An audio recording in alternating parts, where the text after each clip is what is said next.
Shalom semuanya, bertemu kembali dengan saya di Risans Channel. Di video ini saya tertarik untuk membahas sebuah lagu yang dinyanyikan oleh grup band religi yang akhirnya menjadi viral karena menuai banyak kritikan. Semua pasti sudah banyak yang tahu ya mengenai lagu tersebut.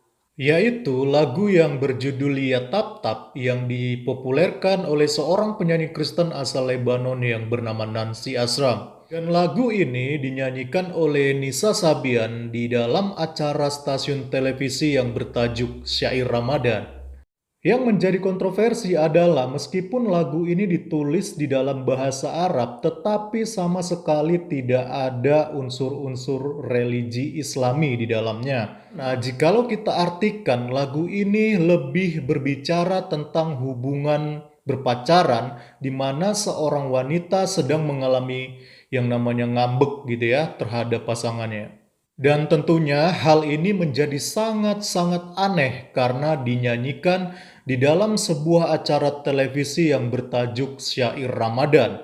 Tentu ini sudah keliru dan tidak nyambung sama sekali. Sebenarnya saya tidak begitu tertarik untuk membahas mengenai kontroversi lagu ini, tetapi saya menjadi tertarik karena melihat begitu banyaknya reaksi dari para netizen gitu ya atas kontroversi lagu ini yang dinyanyikan di acara tajuk Ramadan. Dan ini bukan hanya reaksi dari kalangan mereka, tetapi saya melihat dari kalangan kita sebagai orang percaya pun banyak yang memanfaatkan momentum ini dengan menganggap bahwa ini merupakan satu blunder besar yang dilakukan oleh seorang penyanyi religi Islam dan menganggap bahwa hal ini merupakan satu kesempatan bagi kita untuk mengolok-ngolok mereka. Saya pikir kita tidak usah terlalu berlebihan ya di dalam menanggapi hal ini atau bahkan sampai kita mengolok-ngolok hal ini. Tentunya itu tidak mencerminkan kita sebagai orang percaya.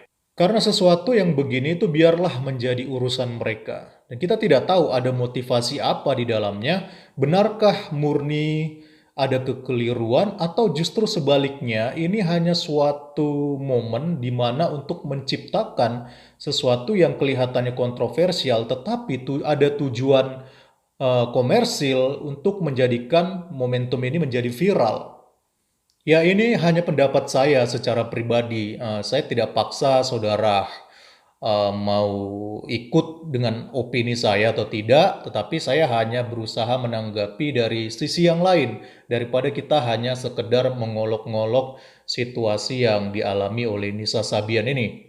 Karena begini, kalau kita katakan bahwa ini adalah sesuatu yang sifatnya blunder atau konyol atau keliru dan sebagainya yang dilakukan oleh baik dari pihak Nisa Sabian atau bahkan dari pihak stasiun TV yang menyiarkan acara ini, saya pikir sepertinya itu sangat-sangat tidak tepat. Karena harusnya hal ini justru menjadi satu pertanyaan bagi kita ya.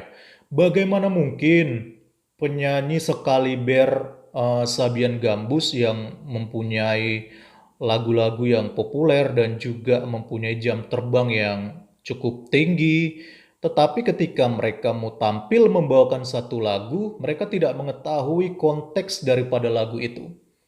Apalagi ini ditampilkan, disiarkan di dalam sebuah acara televisi dan tentunya ada kerjasama ya antara Nisa Sabian atau Sabian Gambus dengan pihak stasiun TV dan tentunya sudah ada komunikasi terlebih dahulu mengenai lagu apa yang akan dibawakan. Jadi saya pikir ini sangat-sangat aneh apabila Sabian Gambus dan juga pihak daripada stasiun televisinya mereka tidak mengetahui mengenai konteks dan latar belakang atau bahkan arti daripada lagu ini.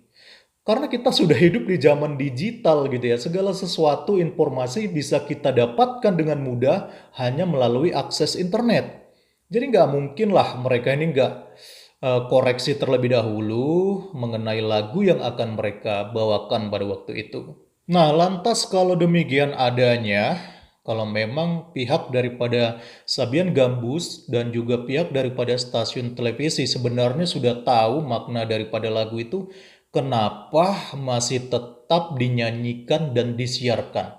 Kan tidak nyambung dengan tema acara televisinya yang bertajuk Syair Ramadan. Nah, menurut pendapat pribadi saya ya, ini hanya opini ya. Jadi mau mau sependapat dengan saya atau tidak sependapat dengan saya, ya silakan. Saya hanya menganggap ini menjadi bagian daripada sesuatu yang sifatnya komersil. Kenapa saya katakan sifatnya komersil? Kita tahu sendiri bahwa banyak sekali pihak-pihak daripada stasiun televisi itu mereka menyematkan semacam konten-konten gimmick atau bahkan settingan untuk mendongkrak jumlah penonton atau bahkan untuk membuat sebuah konten yang mereka bagikan itu agar bisa menjadi viral dan juga menjadi perbincangan banyak orang. Karena hasilnya kita bisa lihat sendiri, akhirnya banyak orang yang memperbincangkan mengenai situasi ini, baik itu dari YouTuber, baik itu dari netizen dan sebagainya. Sehingga akhirnya situasi ini menjadi sangat viral.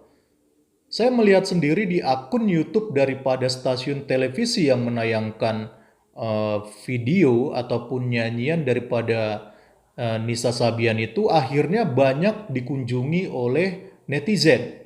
Baru-baru saya melihat di akun YouTube-nya, yaitu akun YouTube daripada JTV itu sendiri, video yang diupload ini viewersnya itu sudah mencapai 1 juta lebih.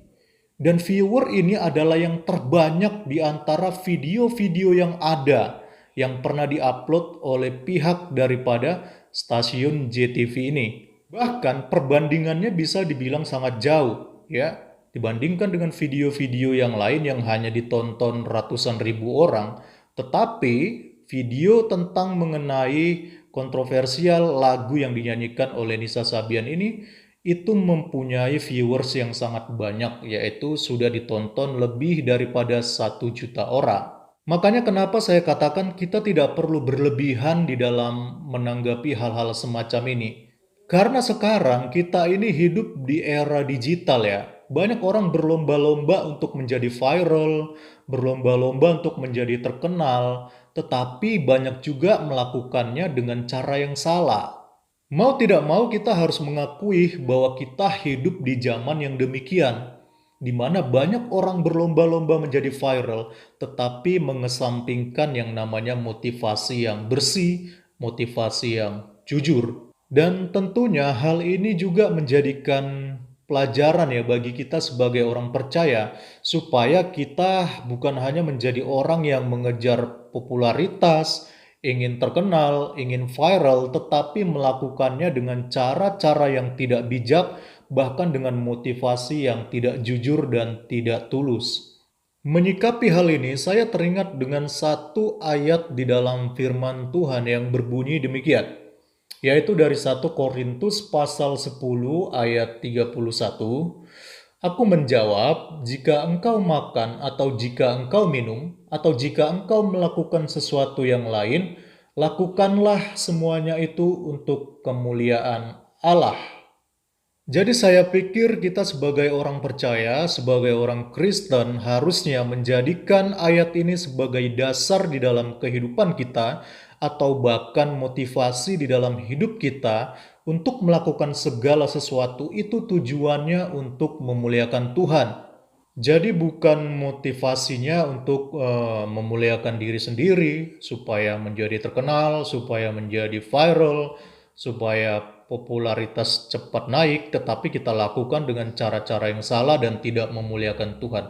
Saya pikir kita akan gagal menjadi orang Kristen yang baik. Jadi saudaraku, mari kita belajar untuk menjadi orang percaya yang memiliki tujuan di dalam hidup kita, bahwa apapun yang kita lakukan, tujuannya hanya untuk memuliakan Tuhan.